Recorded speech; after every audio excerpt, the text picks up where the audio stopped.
এক রকমের গোশ দিয়ে খিচুড়ি রান্না করে হয়তো আপনারা খান, 3 রকমের গোশ দিয়ে খিচুড়ি রান্না করে খাইছেন কখনো?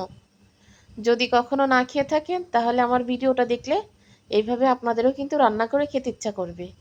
তো আমি এইখানে গরুর গোশ ছিল অনেকখানি কি ছিল, তো আমি কেটে উঠায় রেখে 5-6 পিসের মতো রাখলাম, রেখে সবটুকু মানে ঝোল দিয়ে সুন্দর করে এখানে নাড়াচাড়া নিচ্ছি। আমার রান্নাটা কিন্তু এখনও শেষ না, মাত্র শুরু হয়েছে। এক হাত দিয়ে ভিডিও করা, এক হাত দিয়ে নাড়ানো আমার কিন্তু অনেক বেশি কষ্ট হয়ে যায়। ওই দেখেন 1 পিস পাইছি, আরও 4-5 পিস তলে আছে। আর এইখানে হচ্ছে অনেকখানি হাঁসের গোশত ছিল, চীনের হাঁসের গোশত ছিল অনেকখানি। তো চীনের হাঁসের গোশত দিয়ে আবার এই যে মুরগিও আছে, ব্রয়লার মুরগি আছে, ব্রয়লার মুরগি দিয়ে চীনের হাঁসের গোশত দিয়ে গরুর গোশত দিয়ে কিন্তু আজকে আমি একটু নরম খিচুড়ি রান্না করব। তো আমার এই খিচুড়িটা রান্না দেখে একটু আপনারা দয়া করে কমেন্ট করে বলবেন যে এইভাবে খিচুড়ি রান্না করে কে কে খান, আর এইভাবে খিচুড়ি রান্না করে খেতে কেমন লাগে। তো এইখানে এত পরিমাণ গোশ বা মশলা হয়ে গেছে, মনে হচ্ছে খিচুড়িটা কাঁচা খেয়ে ফেলি।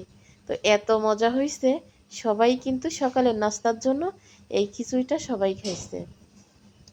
তো আমরা খিচুড়িতে কিন্তু ডাল চাল দিতে আরেকটু বাকি ছিল। আমার কিন্তু গোশ এত পরিমাণ দিছি, দিতে দিতে কিন্তু আমার মনেই ছিল না যে আমার আরও কিছু চাল থেকে গেছে। পরে হচ্ছে আমি সেই চালগুলো দিয়ে দিছি।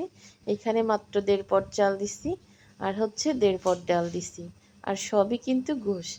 গোশ এত পরিমাণ গোশ দিয়ে ঝোল দিয়ে আলু দিয়ে হয়েছে, নাড়ায় মনে হচ্ছে এখনই পুরা মাখা মাখা হয়ে গেছে।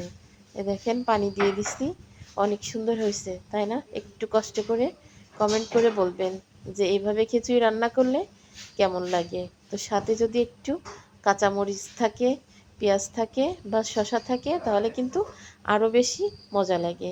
আমরা খাইছি হচ্ছে এর সাথে বিষ ঝালের আচার দিয়ে খাইছি, লেবু দিয়ে খাইছি, শসা সালাদ এগুলো দিয়েই কিন্তু খিচুড়িটা খাওয়া হয়েছে। অনেক মজা ছিল। আসলে এই যে গোশটা রান্না করার পরে যে ঝোল থেকে যায়, খাওয়া হয় না কিন্তু, 1 বার 2 বার গরম করে খেয়ে কিন্তু ফেলে দিতে হয়। তা ফেলে না দিয়ে এইভাবে যদি রান্না